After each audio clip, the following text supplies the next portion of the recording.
আসসালামু আলাইকুম সবাইকে। আশা করি সবাই অনেক ভালো আছেন। আলহামদুলিল্লাহ আমি অনেক ভালো আছি। তো আপনাদের কাঙ্ক্ষিত ভিডিও এসে পড়েছে, দেখতেই পারছেন আমাদের মিষ্টিগুলো কেমন হয়েছে।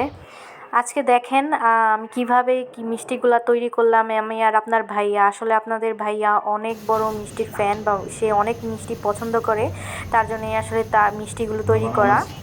মিষ্টি কয় পদের মিষ্টি? আনজিম, বলো তুমি কয় পদের মিষ্টি বানাবো? মিষ্টি বানানো একদমই সোজা, যদি আপনারা সব কিছু পারফেক্টলিভাবে ব্যবহার করতে পারেন এবং পারফেক্টলি সমপরিমাণে ইউজ করতে পারেন। যা যা উপকরণ লাগবে, এখানে আসলে আমরা মাত্র 3 কেজি দুধ আর 2 কেজি দুধ দিয়ে, মানে আমরা মোট 5 কেজি দুধ দিয়ে এতগুলো মিষ্টি বানাইছি।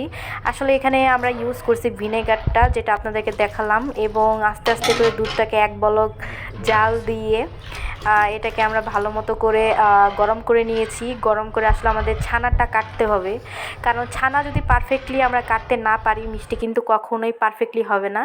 দেখেন আমাদের ছানাগুলো আস্তে আস্তে করে ঠিক মতো বসে যাইতেছে, এবং আমাদের একটা টাইম আমরা কিছুটা সময় রেস্টে দিয়ে দেখি আমাদের ছানাটা খুবই ভালো মতো হয়ে গেছে আলহামদুলিল্লাহ। এবং ছানাটা হয়ে যাওয়ার পর আমরা ছানাটা ছেঁকে নেব। ছানাটা আস্তে ধীরে আমরা ভালো মতো সুতি কাপড় দিয়ে ছেঁকে নিয়ে তারপর হলো আমরা ছানাটা কাটবো। ছানা ভালো মতো কাটার উপরই মিষ্টিটা ডিপেন্ড করে, মিষ্টিটা কত ভালো হবে। তো আপনাদের ভাইয়া দেখেন কত ভালো মতো ছানাগুলো কাটতেছে, ছানাগুলো মাখতেছে। ছানা মাখার পরে আসলে এটা শেপ দিয়ে দেখতেছে যে ছানাটা পারফেক্টলি হয়েছে নাকি।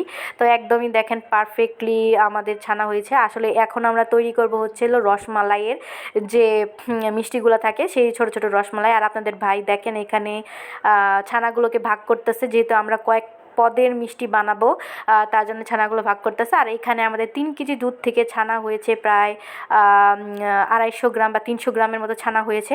এরপর এখানে দেখেন আপনাদের ভাইয়া রসমালাইয়ের জন্যে যে ছানাগুলা মিষ্টিগুলা লাগে, সেগুলোর জন্য সে মিষ্টির শেপ দিতেছে, এবং মিষ্টিগুলোর শেপ অনেক সুন্দর হয়েছে। এরপর এটা আসলে কষ্টসাধ্য কাজ। এটা আপনারা যদি ভালো সুস্বাস্থ্যকর খাবার যদি বাসায় বানিয়ে খেতে চান, তাহলে অবশ্যই একটু কষ্ট করতেই হবে। এরপর আমি শিরাগুলো এখানে বানানোর জন্যে শিরাগুলো চিনি দিয়ে দিলাম পানির মধ্যে। এখানে 3 কেজি পানি, এখানে 3 কেজি চিনি আছে। 3 কেজি চিনি দিয়ে আমি শিরা বানিয়ে নিয়েছি 1.5 কেজি পানিতে। এরপর 1.5 কেজি এই কড়াইতে আমরা বানিয়ে নিলাম। এরপর দেখেন সবগুলা শেপ হয়ে গেছে, রসগোল্লার শেপ। এরপর এগুলা আমরা আগে শিরাতে ভেজে নেব। শিরাতে ভালো মতো ভেজে নেওয়ার পর আমরা আস্তে আস্তে করে দিয়ে দিতেছি। দেখেন আপনাদের ভাইয়া দিয়ে দিতেছে শিরাগুলোর মধ্যে। এবার দেখেন এটা কতটা পরিমাণে স্পঞ্জি এবং ফুলে গেছে, পুরোটার ভিতরে আসলে আমাদের শিরাগুলা ঢুকে গেছে প্রত্যেকটা মিষ্টির ভিতরে। এটা হচ্ছে ছোটো ছোটো মিষ্টি। এবং এরপর আমরা কিছুক্ষণ এটাকে ভিজিয়ে রাখার পর আমরা ঠিক এখানে 2 কেজি, আলাদা যে 3 কেজির পরিবর্তে 2 কেজি দুধ ছিল, সেটাকে শুকিয়ে 1 কেজি করে ঘন করে, একদম ঘন করে, তারপর এটাকে একটু কিছুক্ষণ পরিমাণ জাল দিয়ে একদম থকথকা করে আমরা আমাদের রেডি। এরপর আমরা গোলাপ জামুনের জন্য গোলাপ জামুনের শেপ দিয়ে ভেজে এটা সরাসরি শিরার ভিতরে দিয়ে দিচ্ছি। শিরার ভিতরে দিলে এটা আসলে ফুলে যাবে। এটা শর্ট আমি আপনাদের কিছুক্ষণ আগে রিলসে শেয়ার করছিলাম।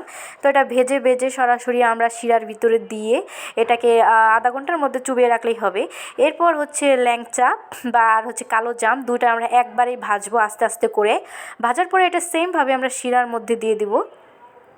এবং এটা দেখেন আমরা কিভাবে করে আস্তে আস্তে ভাজার পরে ল্যাংচাগুলো ভাজলাম। এরপর আমাদের কালো জামগুলো ভাজা হয়ে গেল, এবং এটা শিরার মধ্যে চুবিয়ে রেখেছিলাম প্রায় 1 ঘন্টা বা 2 ঘন্টার মতো, এটা আস্তে আস্তে করে শিরা খাওয়ার জন্য। এরপর ফাইনালি লুক দেখেন আমাদের ল্যাংচা, তারপর হলো কালো জাম এবং রসমালাই খুবই সুন্দর হয়েছে, যা আলহামদুলিল্লাহ আলহামদুলিল্লাহ আলহামদুলিল্লাহ। আর দেখেন গোলাপ জামুনটা কতটা সফট এবং কতটা বড় বড় হয়েছে। এবং দেখেন আমাদের রসমালাইটাও একদম পারফেক্ট, যেমন আমরা আমাদের বাড়িতে আগে খেতাম, দোকানের কেনা। আর দেখেন আমি একটু কেটে দেখাচ্ছি ভিতরে কতটা পরিমাণ সফট এবং সুন্দর হয়েছে, এবং খেতেও মাশাআল্লাহ আলহামদুলিল্লাহ অনেক ভালো হয়েছে। একদম মনে হচ্ছে দোকান থেকে কিনে আনা রসমালাই এবং কালো জাম। দেখেন এইখানে কালো জামটাও অনেক বেশি স্পঞ্জি এবং খেতে একদমই সফট হয়েছে। ফাইনালি লুক দেখেন আমরা কিছুটা পরিমাণ ডেকোরেট করেছিলাম খাওয়ার জন্যে। ধন্যবাদ সবাইকে। আসসালামু আলাইকুম।